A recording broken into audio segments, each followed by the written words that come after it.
Só com relação à estrutura atômica, esse material foi o que eu apresentei em sala, certo? E eu iniciava comentando sobre os modelos atômicos. Então, eu comentava sobre os 4 atomistas ditos modernos, né? Dalton, Thomson, Rutherford e Bohr. E as características de cada um desses modelos, certo? Esse conteúdo também vai estar presente na avaliação de vocês. Então, o que é importante é saber a respeito desse conteúdo, as principais características dos principais, no caso, as principais características dos modelos atômicos propostos por cada um de seus autores, né, de cada um de seus atomistas. Então, quando a gente fala, por exemplo, de Dalton, a gente está falando da esfera maciça, indivisível, imutável e impenetrável. Modelo atômico no qual Dalton se baseou nas leis ponderais, a lei da conservação das massas e a lei das proporções fixas. Então, saindo de Thomson para Dalton, a gente já tem algo diferente, né, que é a presença dos elétrons. Então sai daquele caráter indivisível e já entra no caráter divisível da matéria, no qual você tem uma esfera dotada de carga positiva, com os elétrons incrustados ali, de modo que você tem agora uma substância eletricamente neutra. Rutherford, por exemplo, que se preocupa em analisar a estrutura atômica e propõe um modelo no qual você tem um núcleo denso. Então, quando eu falo denso, é algo muito pequeno e que contém praticamente toda a massa do átomo. Então, você tem aquele núcleo denso com os prótons e os elétrons ali circulando, orbitando, entre aspas, aquele núcleo análogo ao que seria o sistema solar. E o modelo atômico proposto por Bohr, que corrige algumas lacunas deixadas por Rutherford, e que a principal característica era a quantização da energia. Então você tinha os elétrons distribuídos em camadas, ou seja, níveis de energia. Daí vem a analogia com a casca de cebola, no qual você tem níveis, camadas energéticas. Então é importante saber, se eu acabei de falar, você pode inclusive pausar o vídeo, escreve, coloca na forma de tópicos, resumo, fichamento, eu não sei. E coloca essas características, são importantes. Então, por exemplo, uma questão que inclusive caiu na primeira avaliação, falando sobre os fogos de artifício. Cara, fogos de artifício, ou por exemplo, o teste de chama com bico de Bunsen, talvez você não se lembre desses termos. Mas se você pegar a avaliação, inclusive está com vocês, você vai observar que, cara, quando se fala de energia, se fala de Bohr. Quando se fala de núcleo e eletrosfera, você está falando de Rutherford.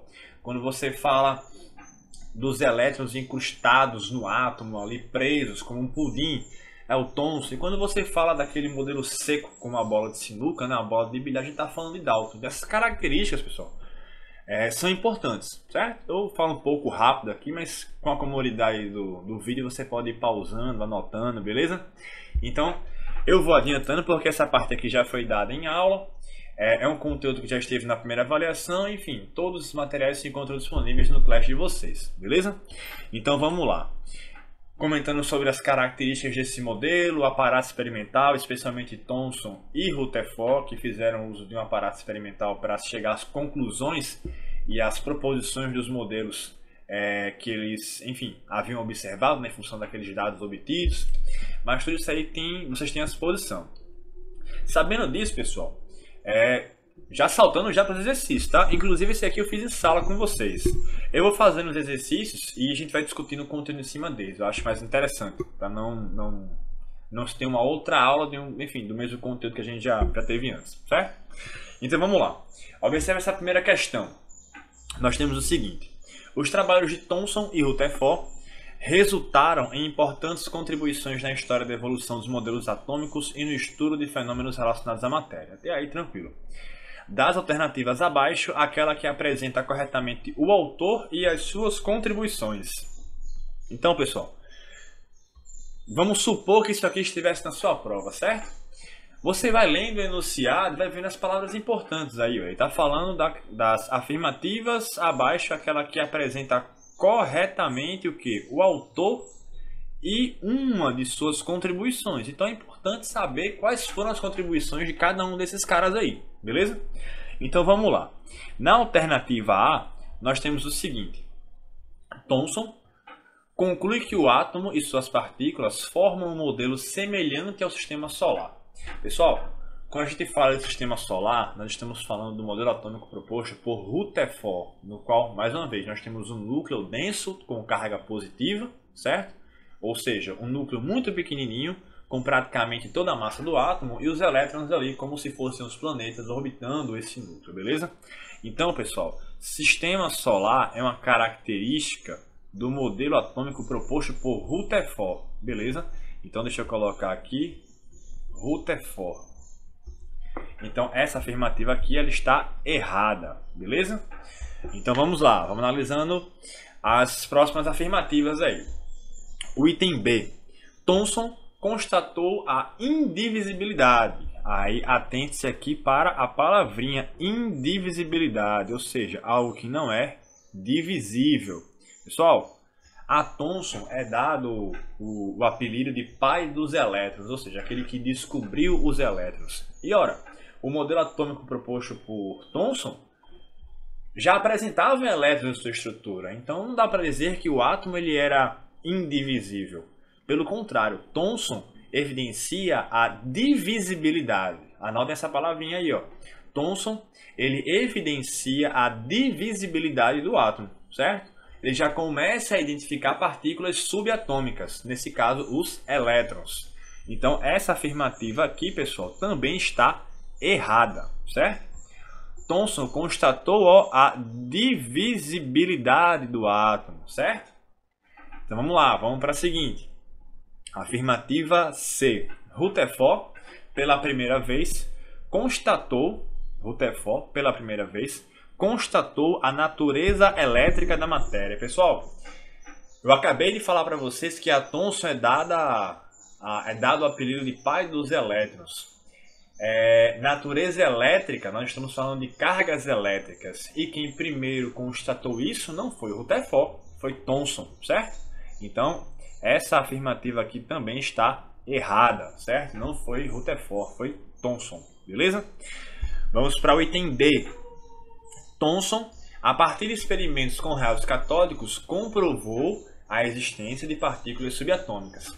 Essa afirmativa é particularmente interessante porque aqui ele fala do aparato experimental, o tubo de raios catódicos. Você talvez não se lembre, e essa talvez tenha sido a primeira aula que a gente teve, tem mais ou menos umas 4 semanas, então certamente você não deve estar se lembrando disso.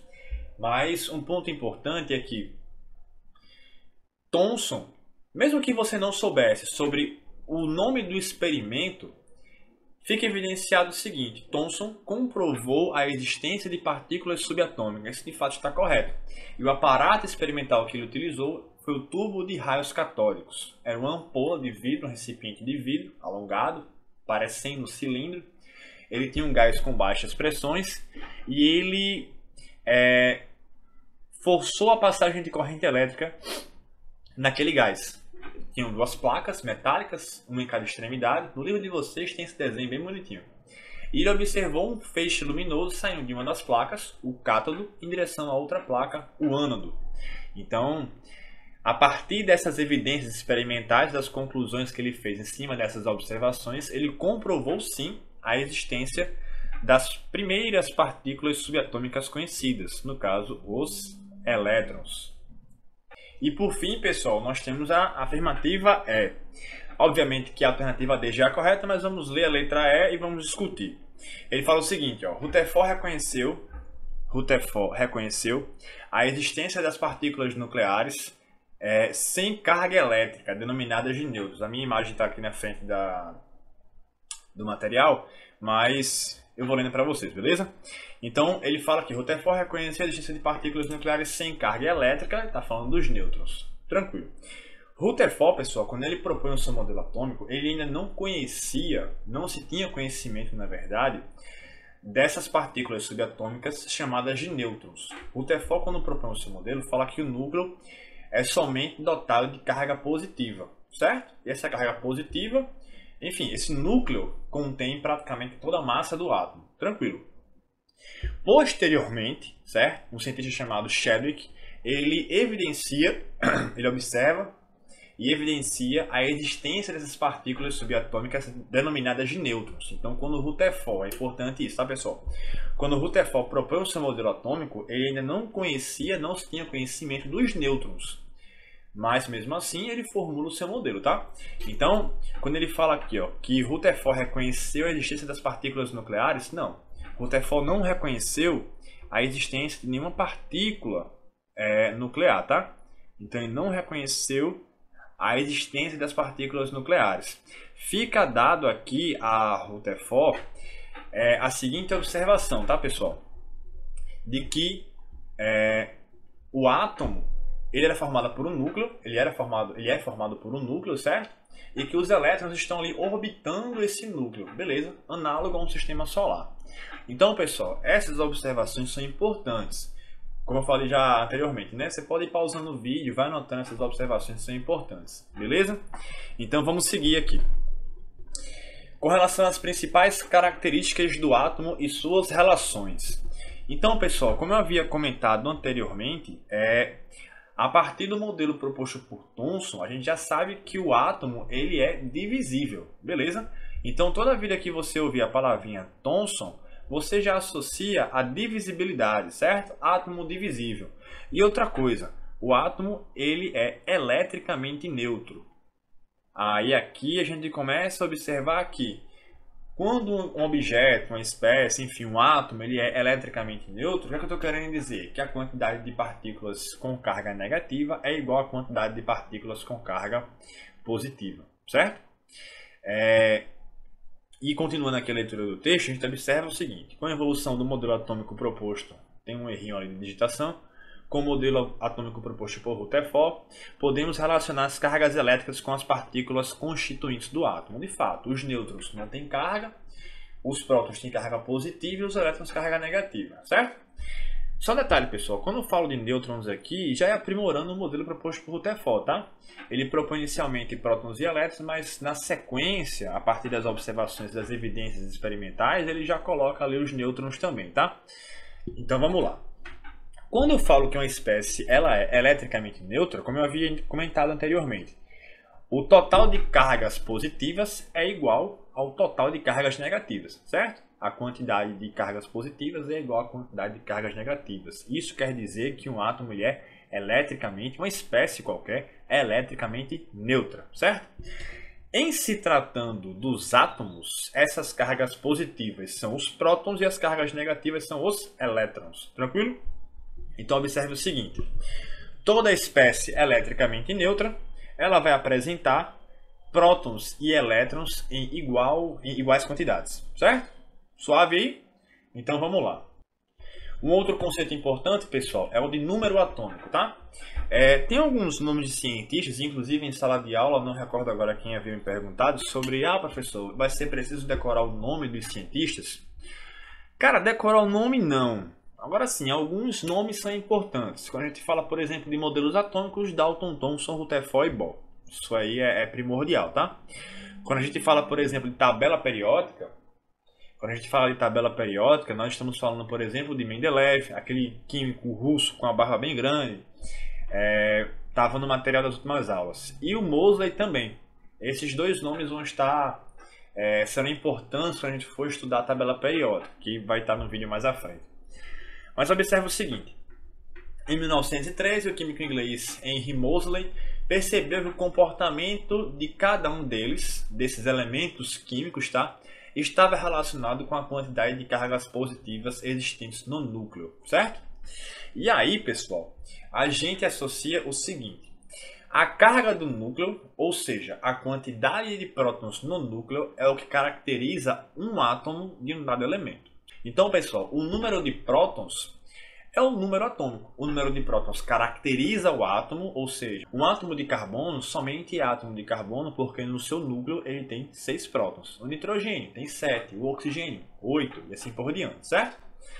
Então, esse número de prótons aqui, esse número de prótons é igual ao número atômico, tá, pessoal?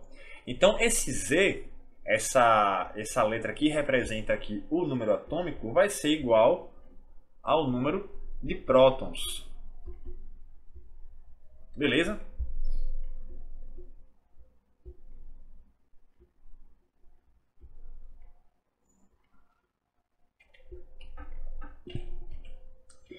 Como eu havia dito, o número atômico vai ser a quantidade de prótons no núcleo de um dado átomo, certo? E Z, além de ser o número atômico, tá?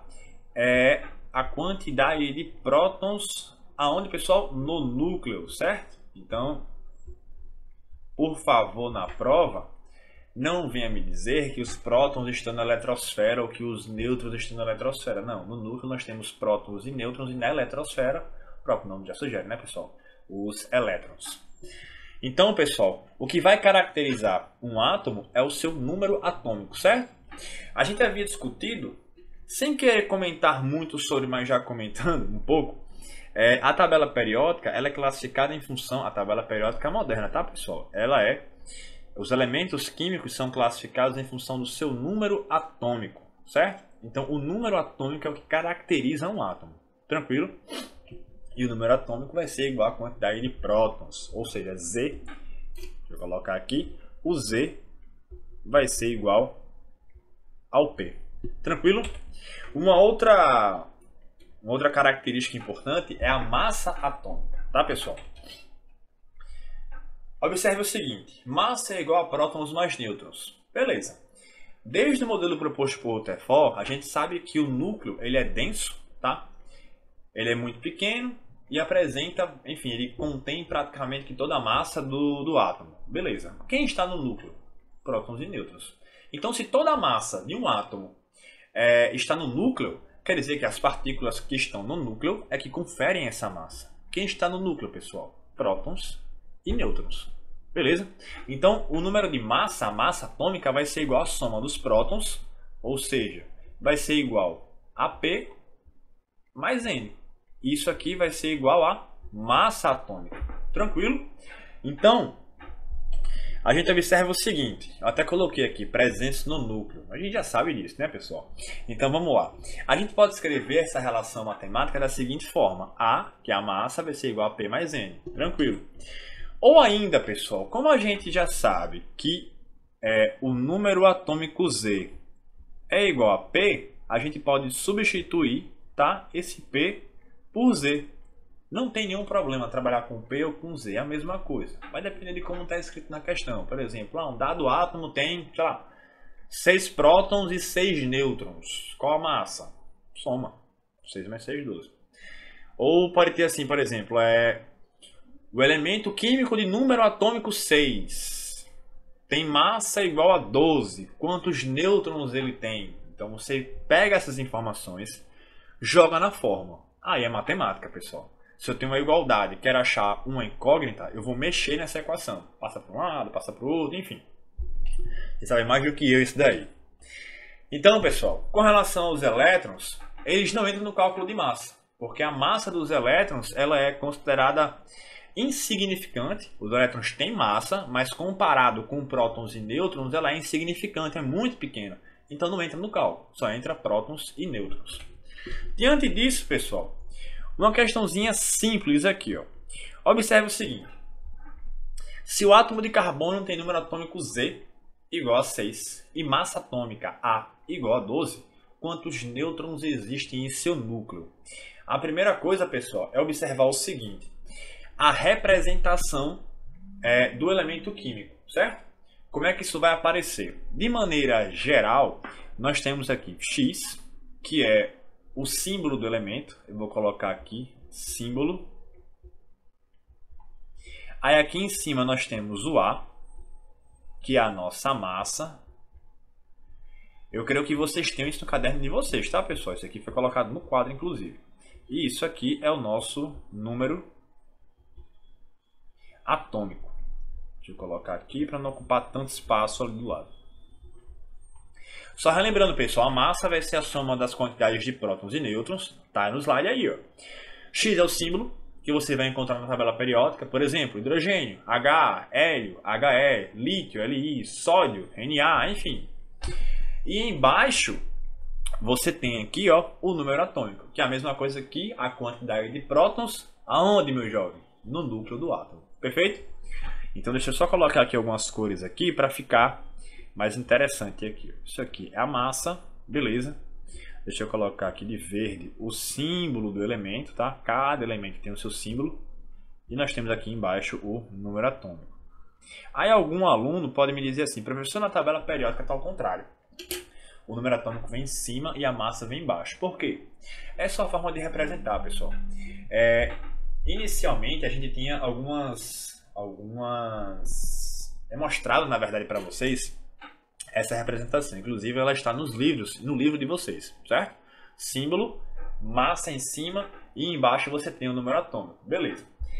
Só que nas tabelas periódicas, especialmente as mais modernas, inclusive a tabela periódica que estava na avaliação de vocês, que eu tenho aqui, está ao contrário, tá, pessoal? Vem a massa embaixo e o número atômico em cima. Quando isso acontece, vem especificado na tabela, tá? Quando a gente for falar de tabela periódica, eu vou mostrar essas diferenças para vocês, mas não vem ao caso agora. Se eu for cobrar isso na prova, tá, pessoal? Pode ser que eu cobre. O que acontece? Eu vou trazer essa representação e eu vou dizer quem é quem. Tranquilo? Eu vou dizer quem é a massa, eu vou dizer quem é o número atômico. Então não tem que adivinhar quem é quem. Eu vou mostrar para vocês. Assim como tem nessa questão aí. O número atômico do carbono é quanto, pessoal? 6, né? Número atômico do carbono, 6. Ou seja, este átomo de carbono tem no núcleo quantos prótons? Boa, garota. 6. E a massa atômica? 12. A pergunta é quantos nêutrons existem. Então vamos lá, pessoal. A primeira coisa aqui é identificar quem é quem, tá? A massa é 12. Então eu coloco aqui 12. O símbolo do carbono é o C. E aqui embaixo eu coloco o 6, que é o seu número atômico, tá? Se eu for colocar aqui esses dados na nossa equação, A igual a P mais N, ou Z mais N, a mesma coisa, observe o seguinte, quem é A? A é a massa, que vale 12. Quem é P? É a quantidade de prótons, que é a mesma coisa que o número atômico, que vale quanto, pessoal? 6, né? Opa, tem um errinho aqui, aqui, volta para cá. Pronto. P mais N. Corrigir. Então aqui eu coloco mais N. Beleza. Se eu quero achar o valor de N, pessoal, o que eu tenho que fazer aqui? É matemática básica aqui, né, pessoal? Observe o seguinte, ó. Se eu tenho uma equação, tenho uma incógnita em um dos lados da equação. O que eu tenho que fazer? Eu tenho que isolar essa incógnita. Quem está próximo a ela, seja somando, subtraindo, multiplicando, dividindo, elevado, raiz, não importa. Eu tenho que jogar tudo para o outro lado da igualdade. Perceba que o 6 aqui, ele é positivo, tá? Como não tem sinal, é porque ele é positivo. E eu tenho que jogar ele para o outro lado da igualdade. Por quê? Porque ele está do lado da minha incógnita, que é o meu N. Então eu passo ele para o lado de cá. Beleza? Se ele está positivo, eu passo para o outro lado com operação o quê? Inversa, ou seja, eu passo ele negativo. Beleza, pessoal? Então, ó, eu tenho 12 menos 6. Aí aqui eu não vou conseguir escrever, porque a minha tela de observações aqui está exatamente do lado. Deixa eu colocar aqui em cima. Deixa eu trazer para cá. Ficaria assim, ó. 12 menos 6 igual a N. Tranquilo, pessoal? Aqui não precisa se preocupar. N igual a 12 menos 6 ou 12 menos 6 igual a N. É a mesma coisa, é uma igualdade. Então, 12 menos 6 dá 6. Então, 6 é igual a N. N, consequentemente, é igual a 6, beleza? Então, observe o seguinte, ó. Esse átomo de carbono aí, ele tem quantos nêutrons? 6. Prótons igual a 6. O enunciado mostra isso pra gente, né? Que é o número atômico. Nêutrons igual a 6. E a massa, que é a soma dos dois. 12. Então, pessoal, continuando, tá? Um outro conceito importante é o conceito de elemento químico. Inicialmente, pessoal, Dalton, ele acreditava que todos os átomos, tá? Todos os átomos de um determinado elemento químico, tá? Eles eram idênticos, ou seja, eles teriam a mesma massa. Observe o seguinte, se eles teriam a mesma massa, eles deveriam ter, além da mesma quantidade de prótons, a mesma quantidade de nêutrons. Só que essa afirmativa de Dalton, ela é equivocada, tá? A gente já sabe da existência dos isótopos. Quando eu digo já se sabe, a gente sabe, isso data desde do início do século XX, tá, pessoal? Então, acompanhando no texto lá, para que isso fosse verdade, seria necessário que todos eles tivessem o mesmo número de prótons e de nêutrons. Ora, se eu estou falando de massa, eu estou falando da soma da quantidade de prótons e da quantidade de nêutrons. A é igual a P mais N. Beleza. Posteriormente, foi observado que os átomos de um mesmo elemento químico apresentam o mesmo número de prótons. Essa parte aqui é fundamental, tá, pessoal? Átomos de um mesmo elemento químico, tá, apresentam o mesmo número de quê? De prótons, ou seja, apresentam o mesmo Z, certo? Quando eu coloco aqui, ó, mesmo número de prótons, eu estou falando, ó, do Z, certo? Mas esses átomos podem ter o quê? Massas diferentes. Perceba, pessoal, que nós estamos falando aqui dos isótopos, tá? Você deve estar se perguntando. Eu já ouvi essa palavrinha já em algum momento da minha vida, de fato, eu vi na minha aula, tá, pessoal? Quando a gente está falando de isótopos, nós estamos falando de átomos que têm o mesmo número de prótons. Isótopos, prótons, tá? Mas eles diferem em massa. Ou seja, se eles têm a mesma quantidade de prótons e diferem em massa, quer dizer que ele tem uma quantidade de nêutrons diferente, tá, pessoal? É importante observar o seguinte, que o elemento químico é o conjunto formado por átomos que apresentam o mesmo número atômico, mas eles não são idênticos, tá, pessoal? Por que não são idênticos? Porque eles podem ter, ó, massas, deixa eu apagar aqui, eles podem ter massas diferentes, tá, pessoal? Então eles não são idênticos, eles apresentam o mesmo número atômico, certo? Então um exemplo clássico disso daí seriam os isótopos do carbono, tá? Então a gente teria esse carbono aqui, a gente teria este carbono aqui e a gente teria este carbono aqui, ó. Tranquilo? Perceba aqui, qual que é o elemento químico em questão para esses três exemplos? O elemento químico, jovens, é o carbono, certo? Perceba que esses átomos que ali são representados são átomos de carbono por quê? Porque eles têm o mesmo número atômico. Observe, ó, o mesmo número atômico, ó, 6, 6 e 6. Mas eles diferem em quê? Em massa, ó, 12, 13 e 14, certo? Ou seja, eles apresentam diferentes quantidades de nêutrons. Eles são isótopos, tá? Apresentam a mesma quantidade de prótons, ou seja, o mesmo número atômico, porém diferem em massa. Tranquilo? Então vamos lá, pessoal. Deixa eu apagar que tem até um exemplo aqui embaixo. Também feito em sala de aula, tá, pessoal? Observem aí, ó. Dados os isótopos do elemento químico nitrogênio. E aí está a representação, tá? Em virtude da formatação, não consegui colocar em cima e embaixo, tá? Mas vocês sabem que essa é a representação correta, em cima e embaixo. Ele está falando aqui, ó, dos isótopos nitrogênio 14, tá? E nitrogênio 15. E a pergunta é, quantos nêutrons tem cada um? Ora, pessoal, se eu colocar aqui do lado aqui, ó, X é o símbolo do elemento, em cima vem a massa e embaixo vem o número atômico, certo? A gente sabe que a relação matemática é a seguinte, A igual a Z mais N. Se eu quero achar o valor de N, eu tenho que jogar esse Z para o outro lado da igualdade. Mesma coisa que a gente fez no slide anterior, tá? Você pode voltar um pouquinho no vídeo aí se tiver com dúvida. É o seguinte, ó. Se A é igual a Z mais N, e eu quero achar N, o que eu tenho que fazer, pessoal? Eu tenho que pegar esse Z e passar ele para o outro lado. Ele passa subtraindo o A. Então, essa expressão matemática agora vai ter a seguinte cara, ó. N vai ser igual a A menos Z. Como é que eu posso interpretar isso? É o de cima, ó, menos de baixo. É A menos Z. Se eu quero achar nêutron, a quantidade de nêutrons, eu faço massa menos número atômico. Massa menos próton. E aí eu vou achar nêutron. De cima menos o de baixo. Tranquilo, pessoal? Então vamos lá. Para esse primeiro exemplo do nitrogênio 14, observe quantos nêutrons, ó. Deixa eu só apagar que ficou zoado aqui. Quantos nêutrons eu tenho aqui? Ora, se é o de cima menos o de baixo, se é massa menos número atômico, isso aqui vai ser igual a 7. E o outro, o nitrogênio 15, vai ser 15 menos 7. Isso aqui vai ser igual a 8. Tranquilo, pessoal? Eu comentei antes e vou comentar agora. Se aparecerem, por exemplo, letras fazendo referência à massa e ao número atômico, vocês podem utilizar essa mesma expressão, tá? Só que ao invés de substituir por número, você vai colocar as letras. Então, um pouquinho mais de trabalho, tá? Eu vou fazer uma questão parecida com a que está no trabalho, caso vocês tenham alguma dúvida, tá?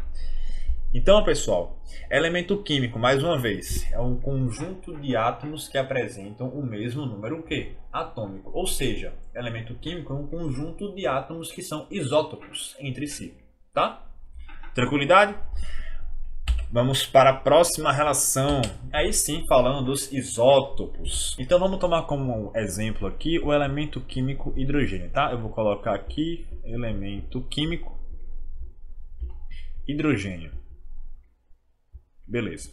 Deixa eu colocar aqui hidrogênio. O hidrogênio, pessoal, tem número atômico 1, tá? Somente é hidrogênio porque tem número atômico 1. Então observe o seguinte. O elemento hidrogênio tem símbolo H, tá? E é conhecido 3 isótopos do hidrogênio, tá? Ou seja, são 3 átomos que apresentam também número atômico 1, já que eles são isótopos. O primeiro deles é o prótio. Não precisa se preocupar com o nome, tá, pessoal? Então, ó, símbolo H, massa 1, número atômico 1. O segundo é o deutério, ele tem massa 2, o símbolo é o H, número atômico 1. E o terceiro é o trítio, massa 3, o símbolo H e número atômico 1. Perceba, pessoal, que eles são isótopos. Esse P faz referência ao que, pessoal? Prótons. Observe que prótons é igual a número atômico, que é Z, tá? Se você for aqui embaixo, ó, e observar, nós temos número atômico 1, número atômico 1, número atômico 1. Todos os 3 átomos têm um próton, ou seja, são isótopos, certo? Só que eu observo que as massas são diferentes. Ora, se as massas são diferentes, ó, 1, 2 e 3, se as massas são diferentes é porque eles têm diferentes quantidades de nêutron, tá? Então observe o seguinte, para esse primeiro exemplo aqui, ó, se eu quero determinar a quantidade de nêutrons, eu faço massa menos número atômico, ou seja, 1 menos 1. Deixa eu só colocar aqui a nossa equação, que é Z mais N. Se eu quero achar o N, ó, vai ser A menos Z. Nesse caso aqui, o N vai ser igual a 0. Não tem nêutron, é um próton e um elétron, tá? Para esse segundo exemplo aqui, pessoal, 2 menos 1, 1. Então ele tem um nêutron. E para esse terceiro exemplo aqui, pessoal, observe que nós temos o quê? 3, número de massa 3, número atômico 1.